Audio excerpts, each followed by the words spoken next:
안녕하세요. 저는 영어 강의를 쉽게 공략하는 방법에 대해 설명할 미디어학부 박유진이라고 합니다. 사실 영어 강의라고 하면 내가 이걸 이해할 수 있을까 하는 의문이 먼저 들기 마련이잖아요. 그래서 좀 꺼리는 학생들이 많은데 사실 제가 생각할 때 영어 강의는 조금만 더 부지런해지면 좋은 학점도 쉽게 받을 수 있고 또 동시에 학기 중에 영어 공부도 할 수 있는 좋은 기회라고 생각을 해요. 그래서 지금부터 제가 영어 강의를 공부한 방법 3가지를 소개해 드리겠습니다. 우선 첫 번째로는 강의 교재를 잘 활용해서 복습하는 방법인데요. 모두 다 그런 건 아니지만 대부분의 영어 강의들이 전공 필수나 전공 관련 교양처럼 기본적인 강의가 많아요. 이런 강의들 경우는 강의 교재 흐름을 챕터를 따라가는 경우가 많고 또 강의 내용 자체도 챕터를 요약하는 형식으로 진행되는 경우가 많아요. 그렇기 때문에 강의 교재를 잘 활용하면은 좋은데요. 모든 챕터를 다 볼 필요는 없다고 생각을 해요. 대신에 특히 이해가 안 되는 강의들 혹은 그 강의 내에서도 특히 어려운 개념들을 교재에서 찾아서 골라서 복습을 하면은 좋을 거라고 생각을 합니다. 책을 활용을 하게 되면은 강의 시간에는 압축적으로 설명을 해서 어려웠던 내용들을 풀어서 설명을 하기 때문에 훨씬 이해하기가 쉽고요. 또 개념들 간의 논리적인 구조나 연결 고리를 체계적으로 설명을 해주기 때문에 훨씬 정리하기가 쉬워요. 그렇기 때문에 강의 교재를 이용을 하게 되면 전체적인 흐름을 파악함과 동시에 세부적인 내용도 알 수 있어서 이런 점이 장점이라고 할 수 있습니다. 그래서 저는 강의 교재를 활용한 복습법을 추천해 드리고 싶고요. 또 강의 교재 구하는 법에 대해서 팁을 잠깐 드리자면 고파스나 중고 서점을 이용해서 싸게 구입할 수도 있어요. 그렇지만 제가 추천하는 방법은 도서관을 이용하는 건데요. 강의 교재들을 중고로 구입한다고 해도 비싼 게 대부분이고 한 학기 보고 나면 안 보는 경우들이 많잖아요. 그렇기 때문에 도서관을 이용해서 대출을 하거나 열람을 하는 방법을 추천해 드리고 싶은데요. 우리 학교 도서관 소장 도서 목록을 보면은 검색을 해보시면 강의 교재의 경우는 여러 권 구비되어 있는 경우가 많아요. 그리고 그 중에서도 열람 전용으로 지정이 돼 있어서 도서관에 항상 있는 경우가 많거든요. 그래서 시간 날 때마다 틈틈이 가서 공부를 하시면 좋을 것 같고요. 특히 경영 과목을 들으시는 분들은 LG 포스코 경영관 3층에 가시면 수당 도서관이 있어요. 여기는 경영 전공 서적 대부분을 구비해놨기 때문에 공강 시간마다 가서 공부를 하시면은 좋을 것 같습니다.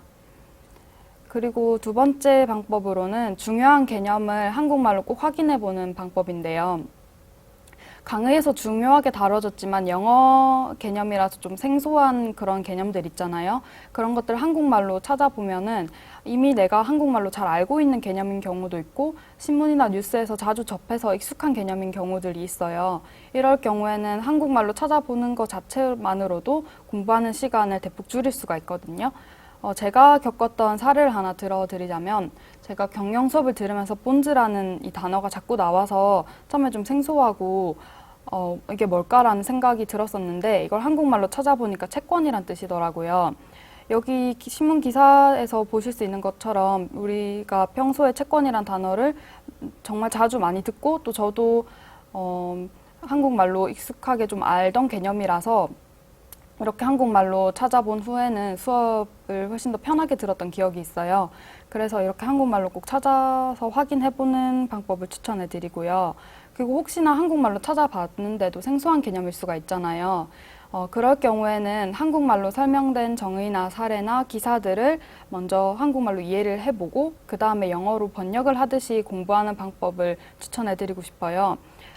제가 겪었던 사례를 하나 더 들어드리자면 제가 미디어 효과 이론을 공부할 때 프라이밍 이펙트와 프레이밍 이펙트가 나온 적이 있어요.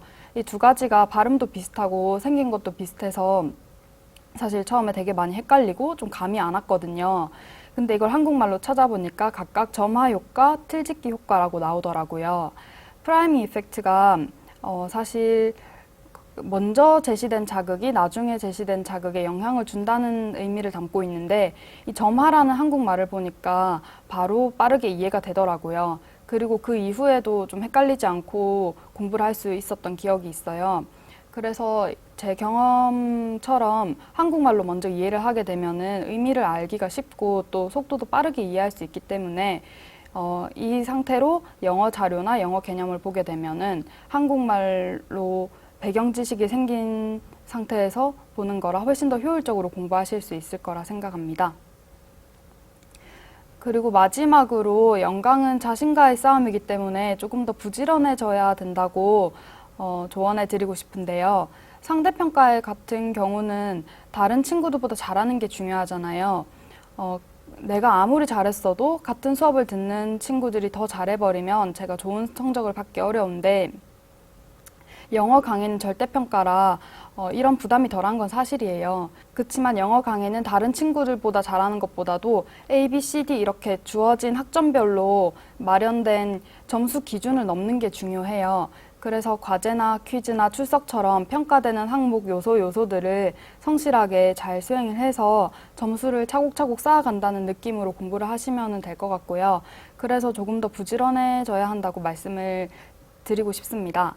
특히나 강의 중에 놓치는 부분이나 이해가 안 되는 부분들이 누적이 되게 되면 그 다음 강의 또 그 다음 강의까지 이해가 잘 안 되고 또 집중을 못하는 경우가 생길 수 있어요.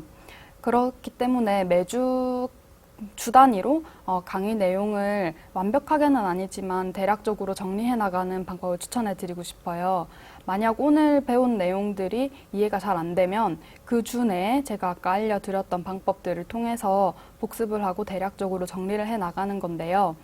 이걸 시험 기간까지 밀어서 몰아서 하게 되면 사실 영어 자료다 보니까 시간도 많이 걸리고 다른 공부해야 될 것들도 있기 때문에 포기하기가 쉬워지거든요.